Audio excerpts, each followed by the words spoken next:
Hello friends, नमस्ते। प्रणाम। मैं सालू मिश्रा अपने यूट्यूब चैनल से स्वागत करती हूँ।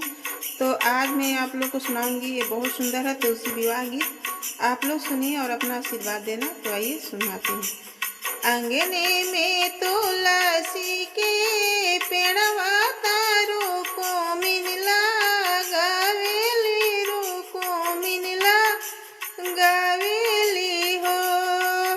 असखिया तुलसी भाईले बाड़ा हरियर देखता निका लागे देखता निका लागे नु हो।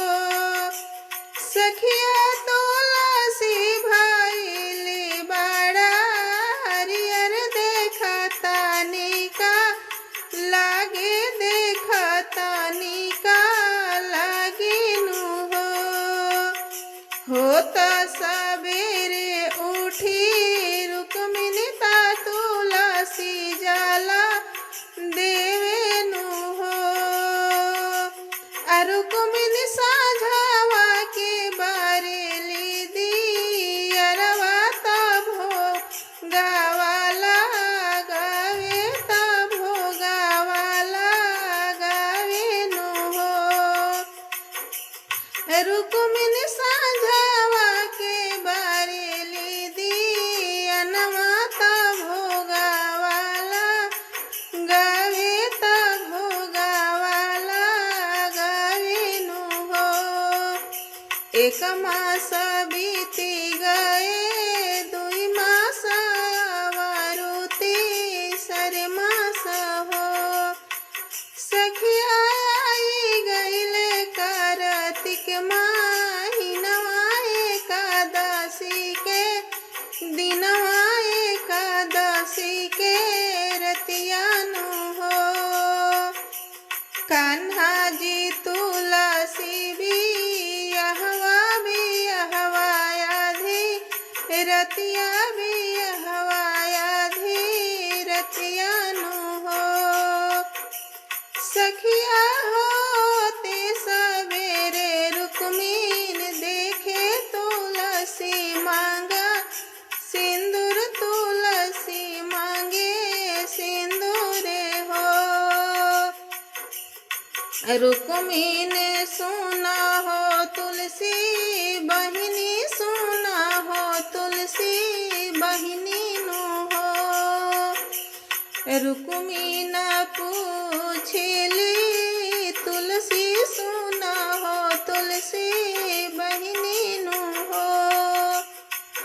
तुलसी के हवे तोहरो साजनवा हम सेवा तवा हम के देखावानु हो। तुलसी के हवे तोहरो साजनवा हम सेवा तवा हम से देखावानु हो। कैसे बताई रानी रुक्मिणीता कैसे समझाई नु हो। रुक्मिणी कान्हा हुए हमारो साजनवा ता कैसे देखाई ता कैसे देखाई नु हो। इतनी बचन सुनी सोना हूँ नहीं पावे सोना हूँ नहीं पावे नु हो। असखिया तुलसी के धई के झका छोरे तारो को मीना रोवे तो नैनाया सोढ़ारे तो नैनाया सोढ़ारे नु हो। कवना कसुरा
सावन मसनिया रईला भादो में जा नम लेबो भादो में जा नम लेबो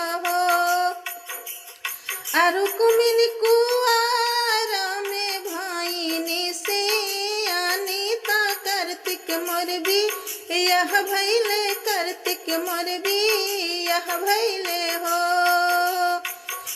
रुक्मिन एक दिन के बनी दुल्हनिया ता एक दिन के रोनिया ता एक दिन के रोनिया नु हो रुक्मिन एक दिन के बनी दुल्हनिया ता एक दिन के रोनिया ता एक दिन के रोनिया नु हो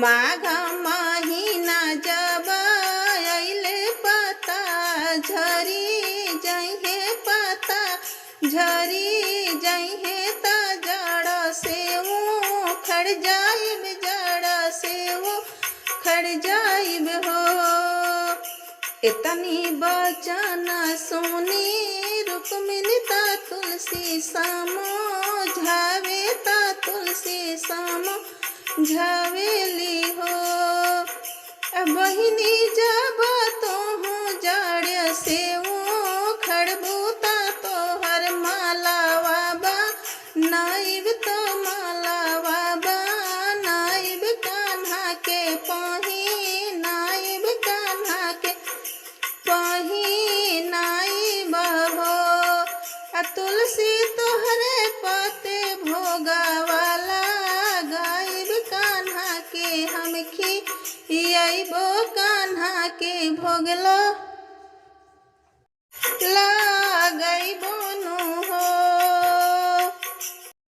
इतनी बचन सुनी तुलसी सुनाहू नाही पवली सुनाहू नाही पवली नु हो तुलसी अपने ही मंगिया के सिंदूरवा रुक्मिन के उपेन हवली रुक्मिन के उपेन हवली नु हो हंसी बात बोले ले तुलसी सोना हो रुक्मिन बहिनी सोना हो रुक्मिन बहिनी नु हो बहिनी साला भर पर कान्हा से मोर भी अहवा ता कान्हा से भी अहवा नु हो रुक्मिन साला भर पर कान्हा से भी अहवा ता एक दिन ला मोर कान्हा एक दिन ला